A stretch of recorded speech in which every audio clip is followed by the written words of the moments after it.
กราบสวัสดีและสวัสดีเด้อพ่อแม่พี่น้องเนาะมื้อนี้ก็จะนั่งก็สิมาถ่ายให้พี่ให้น้องเบิ่งอีกแล้วเนาะพ่อแม่พี่น้องเพราะว่าจะนั่งก็บ่มีหยังหลายพ่อแม่พี่น้องจะนั่งก็สิมาถ่ายให้พี่ให้น้องเบิ่งว่าจะนั่งบ่ได้ไปทางใดเนาะพ่อแม่พี่น้องจะนั่งสิไปงานบุญเนาะเพราะว่ามันโอ้ยบ้านชาวนางจะน้อยก็งานบุญจะน้อยก็งานดองพ่อแม่พี่น้องจะนั่งก็ได้เนาะคนมาฮอดเนาะก็ต้องไปเนาะพ่อแม่พี่น้องชะนางก็สิไปทางใดเนาะสิไปงานบุญพ่อแม่พี่น้องมื้อนี้ก็สิถ่ายให้พี่ให้น้องเบิ่งคือเก่าเนาะว่าชะนางไปทางใดมาทางใดชะนางบ่ได้ไปทางใดเนาะพ่อแม่พี่น้องทีแรกชะนางก็ว่าจะไปหาหน่อไม้ก็คือสิบ่ได้ไปเนาะเพราะว่าเพิ่นมาฮอดเฮาแล้วเฮาก็ต้องไปทำบุญเนาะพ่อแม่พี่น้องเพราะว่าบุญทุกๆคนกับไผก็อยากได้บุญเบิดเกิดมาในชาตินี้พายก็อยากเฮ็ดบุญพายก็อยากทำบุญพายก็อยากได้บุญพ่อแม่พี่น้องชะนางก็อยากได้บุญคือกันเนาะเพราะว่ามาฮอดมื้อแบบว่าเพิ่นมาหาแปะนั่นแหละชะนางก็สิไปทำบุญเนาะพ่อแม่พี่น้องชะนางก็บ่หลายดอกเพราะว่ามีข้าวแล้วก็มีเงินจักพันเงิน20,000กีบพ่อแม่พี่น้องชะนางก็ใส่ซำมีเนาะเฮาทำบุญเฮามีจำใดเฮาก็ใส่จำนั้นพ่อแม่พี่น้องก็จำใจศรัทธาของเฮาเนาะเพิ่นกับพ่อแม่เพิ่นสิพักสิแบนเอาแล้วแต่ใจศรัทธาของเฮาซ้ำกำลังของเฮาพ่อแม่พี่น้องกำลังเฮาหลายเฮาก็ทานหลายกำลังน้อยเฮาก็ทานน้อยพ่อแม่พี่น้องเพราะว่าเฮาทำบุญเนาะการทานอันนี้หันเพิ่นกับบ่แบนเอาบัดนี้จะนั่งก็สิถ่ายให้พี่ให้น้องเบิ่งว่ามันเป็นจังไดมาจังไดเนาะพ่อแม่พี่น้องจะนั่งก็ไปงานบุญจะนั่งก็สิถ่ายให้พี่ให้น้องเบิ่งคือเก่าจะนั่งกับภาพพญาเจดีย์ทุกท่านเนาะบ่ว่าในประเทศหรือต่างประเทศที่เข้ารับชมและติดตามคลิปของเจ้านางกับภาพกดไลค์กดแชร์กดกำลังใจเจ้านางให้เจ้านางได้เฮ็ดคลิปต่อไปเนาะพ่อแม่พี่น้องบางทีก็เจ้านางก็มาแต่บุญแล้วเจ้านางก็สิได้ลงไปซื้อยาพ่อแม่พี่น้องเพราะว่าเจ้านางก็บ่สบายเนาะน้องมวยเพิ่นก็บ่สบายพ่อแม่พี่น้องเจ้านางสิลงไปซื้อยาเพราะว่าตอนคลิปเอาเตียงหลายๆคนก็คือสิฮู้ว่าชาวนางเป็นโรคหยังเนาะทั้งโรคไตทั้งโรคหัวใจพ่อแม่พี่น้องชาวนางก็สิลงไปซื้อยาเนาะมาแต่ไปโมบุญโมทานแล้วชาวนางก็สิลงชิโนไปซื้อยาปัวมะกะหลังบวมพ่อแม่พี่น้องชาวนางก็สิถ่ายให้พี่ให้น้องเบิ่งก็เป็นระยะตอนนี้แหละเนาะพ่อแม่พี่น้องไปเบิ่งไปติดตามไปชมเบิ่งนำกันเลยพ่อแม่พี่น้องเนาะพ่อแม่พี่น้องมาฮอดที่เรียบร้อยแล้วมาฮอดเงินบุญเนาะมันก็เฮ็ดนั่นเนาะพ่อแม่พี่น้องมันก็เฮ็ดธรรมดาเรื่องใหญ่เรื่องนั่นพ่อแม่พี่น้องนางก็แม่ผู้จับกล้องให้จะนางก็เลยจะจับเองใช่ไหมน้ำบนขโมยเขาทานไม่ใช่เลยฮะเป็นก็จะประมาณนี้นะหลายนะบนโมยจะทำบนโมยจะไม่เฮือน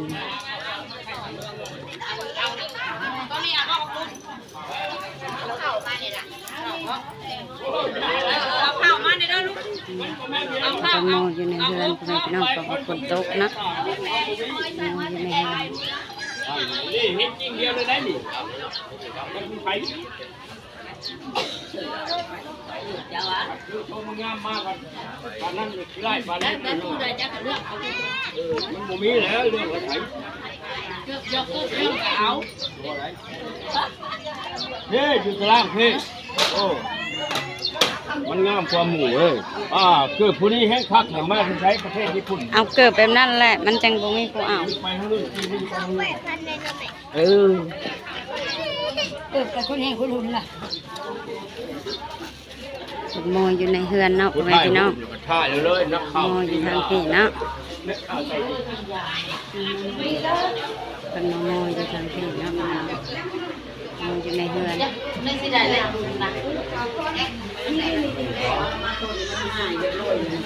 เจ้ามาเล่เอาไว้ในเขาแล้วเอาไว้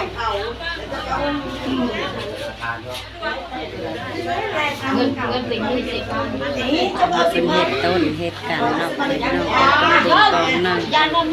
เป็นเห็ดต้นเห็ดกันยานน้ำมูกน้ำเปลือนท่านน่ะนะ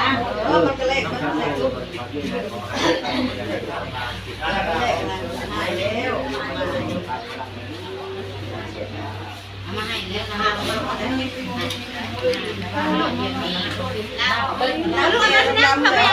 เข้าไปจับกล้องให้แน่จับกล้องให้แน่ มาแล้วพูดถึงกล้องกีตาร์จะกล้าไม่ใช่คิดเลย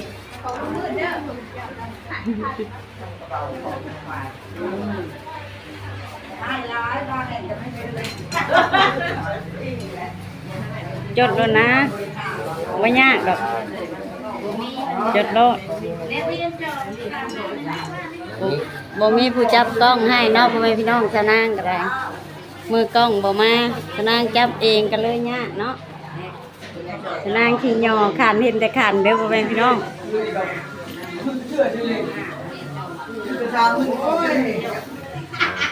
น้ำมิกอะไรเนาะสาธุอนุโมทนาได้เลยมากินอาหาร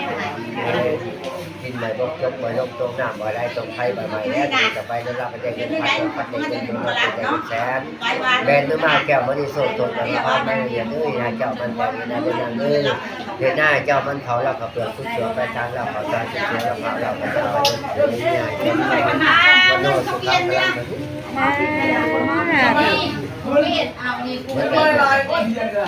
เอาโมเดียนใส่กระถางก่อนก็หนึ่งของการให้ไปซื้ออยู่นี่เขาจะซื้อมา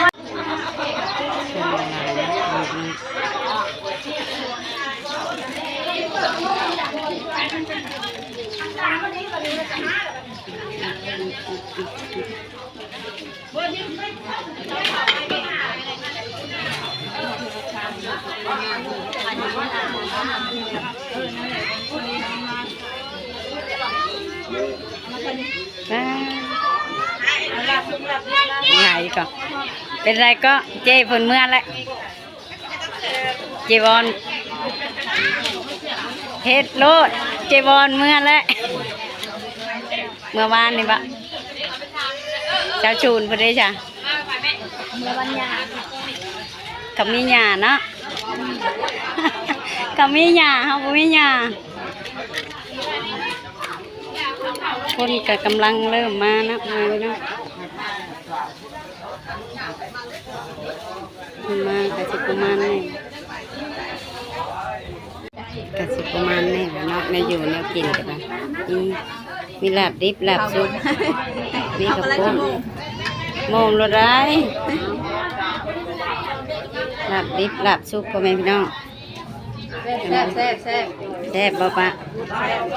ชิมแล้วเดี๋ยวนี้กินในเบิ่งนะกว่าว่าแซ่บยังบ่เห็นชิมอยู่เลย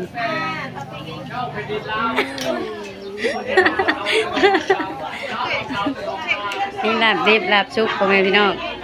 มีอบกับมีกับปุ้นมาเด้อพ่อแม่พี่น้อง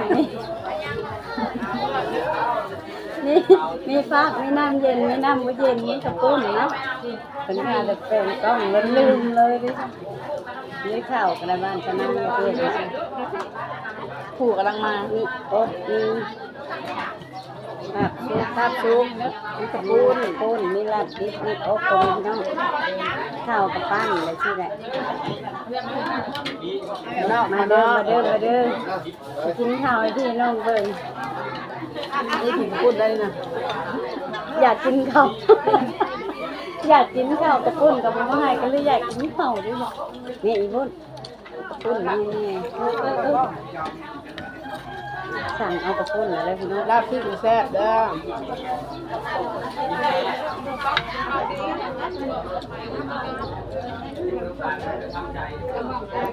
นั่งอยากใส่มือเลยพวกนี้เนาะใส่บวกในชำนาญเลยแบบนี้ม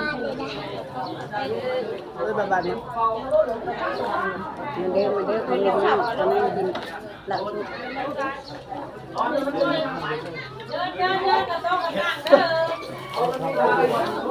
ลงเท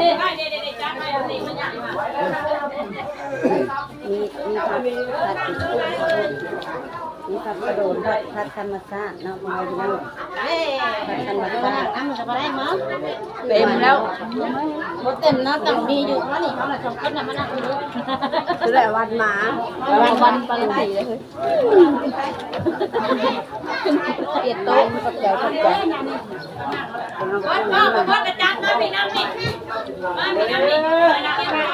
ปุ้นมาให้ เพิ่งได้เดือนเขากิน จริง ข้าวมาโซ่อยู่ใส่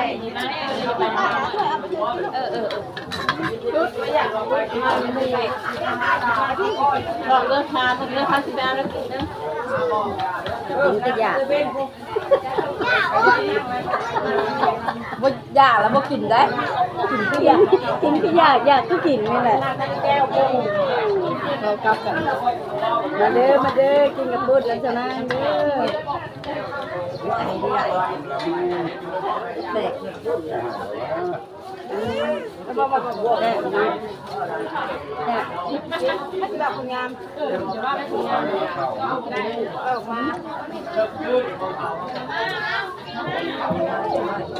เอาเนาะมันบ่มีได้คืออันเมื่อนี่แป๊ะมีอันเมื่อแป๊ะเนาะ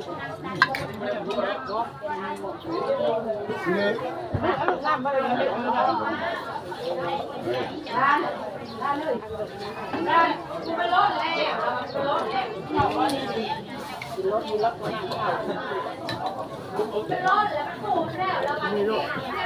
ดีเลยนะต้องย่างแล้วเห็นแต่มือป้าเดี๋ยวป้ามันกินย่างเนี่ย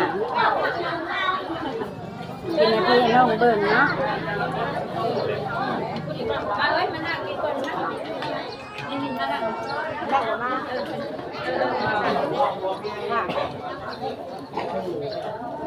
เสร็จแล้วยังมีกินแซ่บอยู่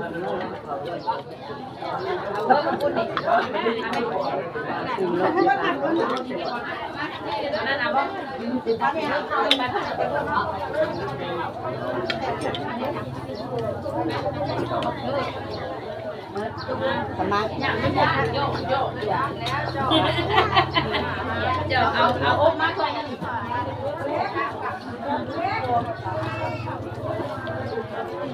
แกะไว้หรือเปล่า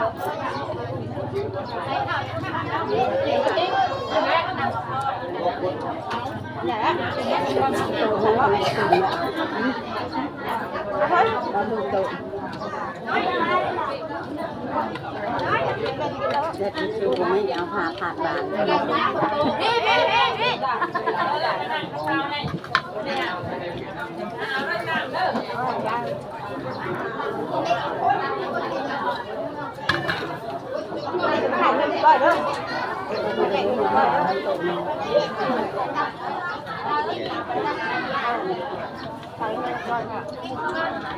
ประมาณปะ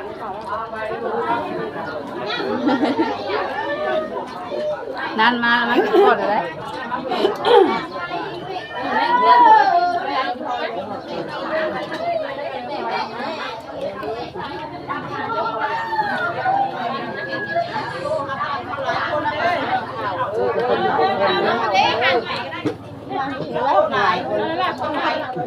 นั่งพี่ก็ได้ ลายซ้ำแต่ก็เดินเลยวะเอาไอ้สีแน่มันนั่งใกล้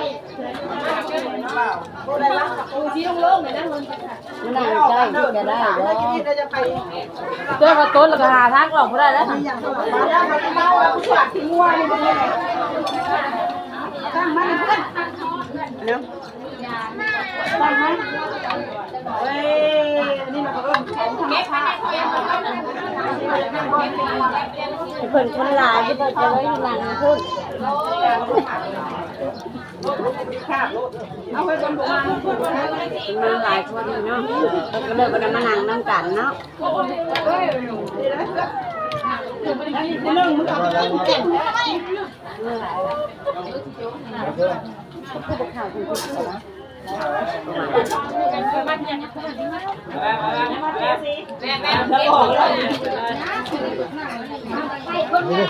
ให้สักผู้หนึ่งนะ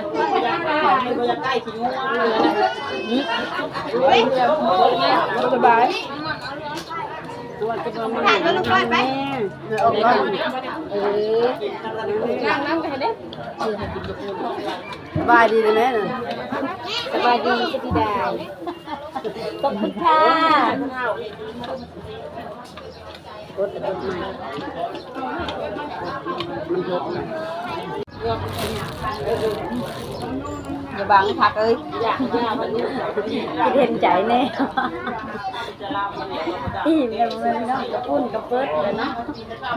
จะนั่งมากินเก่งอยู่เบิดอิ่มเลยไปนี่จะนั่ง ก็ย่านว่าจะลงทุนจะมาไข่ไหม ลากกะ ไม่ไข่อยู่ได้ผักอยู่ได้ เขาก็ไข่ไหมได้เวลาจะนี่แหละ กินไม่พอเดี๋ยวนี้ตอนไข่มีโบอบนะเปลี่ยนไหม เปลี่ยน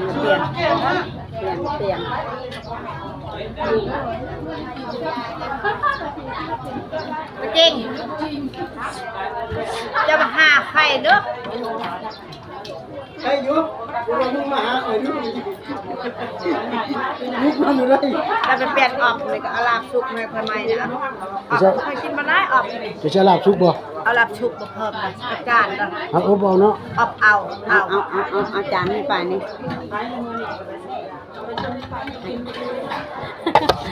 กินกระปุ้นเบิ้ลให้จานนี้นะจ๊ะเอาประมาณเอา เอากับลาบ จะ ชุบ นั่ง เนาะ ยาอะไรจะนั่งกินน้ำ เรื่องเอาเนาะกูว่าก็ว่า โอ้ยร้อนๆเอา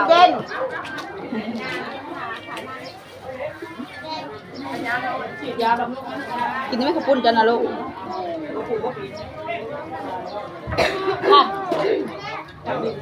พ่อก็จะไปห้ามเดือน11ถูกค่ะพี่น้องเป็นวาสนานกับอิ่มเป็นที่เนี่ยเนาะเบิดเข่าปั้นหนึ่ง เดี๋ยวนี้มันบ่ไหวนะครับขปุ่นเขาที่เขาในเดียว นั่นนี่แหละเบิดปั้นนี่ชนางกิน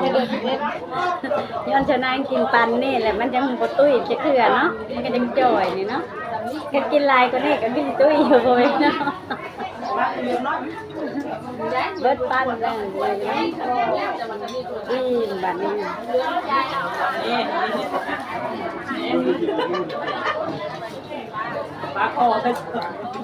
กระดาษทิชชู่กับบุมี่เอามือนี่แหละเช็ดเอาพี่น้อง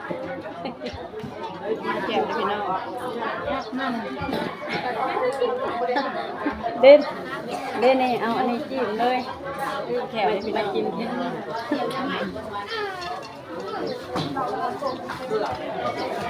กับลาบกับข้าวมันมากับกาแฟแล้วเท่าแก่มันนี่เลย เขาแก่ไผ แม่นว่า คอมเมนต์บ้านนะบ้านเฮามีเฮา เลิกให้เรียน เขาแก่พรมงาม นะ เขาแก่แล้วพรมงาม เห็นจริง มากินหัวปุ้นมาไม่ได้กินเพราะปะเนี่ย ผู้ชายกับคนบุขาวและดำแดง ฮะ ใช่เรียกว่าทำแล้วเคยเห็นแล้ว เป็น ล่าค่ะว่าจะกินล่า เพราะว่าเคยไปนะฮะไปหาไปทาน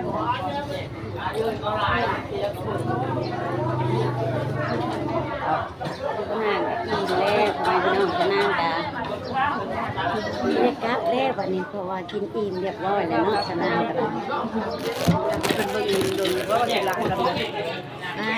ให้เบิ่งอีกแล้วว่ากินหลายฉันได้คือว่าเป็นแบบนี้อีกเลยหลายเติบพ่อแม่พี่น้องโอ้1 2แต่จานนี่ครับบ่ได้กินดอกพ่อแม่พี่น้องมันดิบเนาะกินตัวซุปนะกินแห่งยังบ่ หลายเติบไปเลยพ่อแม่พี่น้อง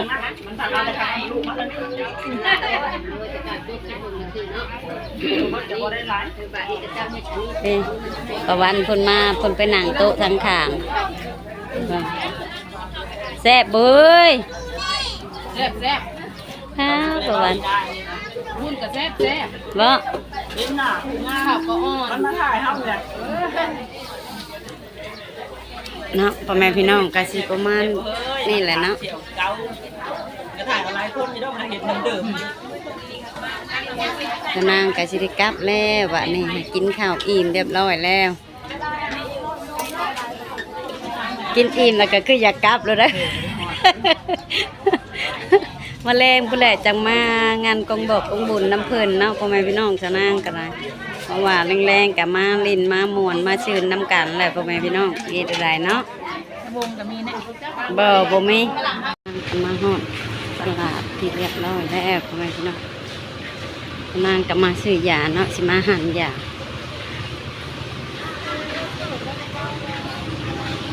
นาง างสิมาหั่นหยาบเลย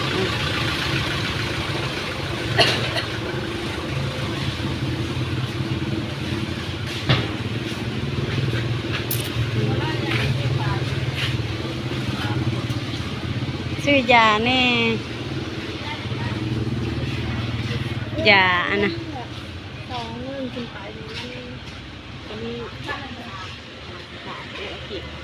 ตัวรุ่นนะฮะมีบ่มีแต่แบบนี้บ่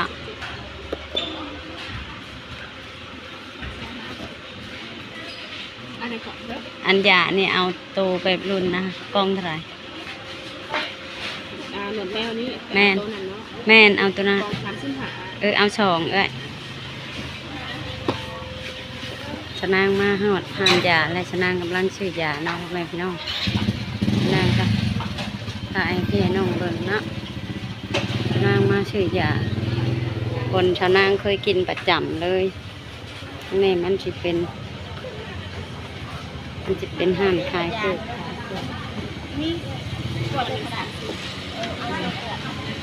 ชนางเคยกินแบบชีพแม่พี่น้องมันเป็นแบบชาสูงจริงโดย70,000เป็นไงพี่น้องชนางก็จะจ่ายเงินเพิ่นเนาะ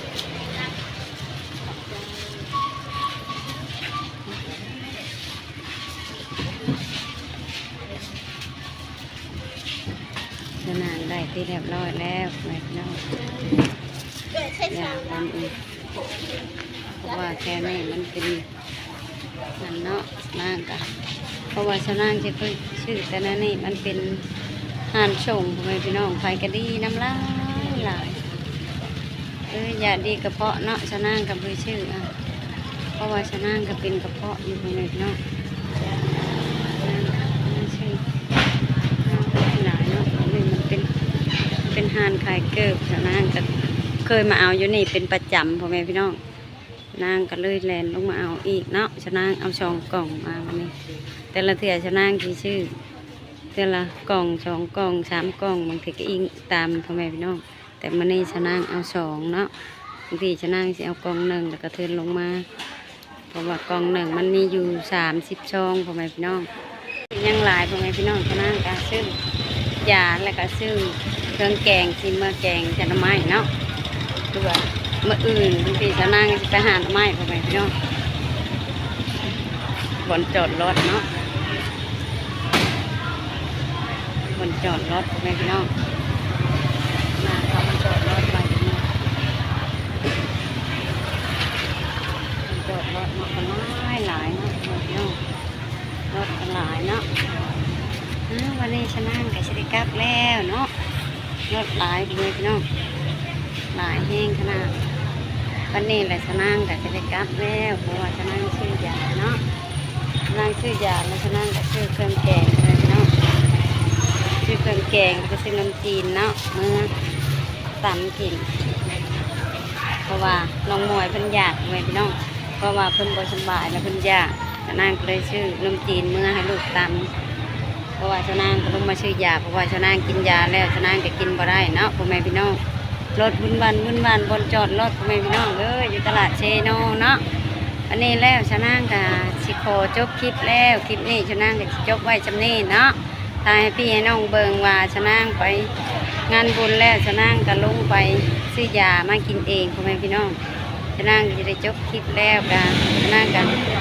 ถ้าพญาจะดีไม่ใช่จะดีเนาะทุกท่านเพราะว่าในประเทศและต่างประเทศที่เขารับชมติดตามคลิปของชะนาง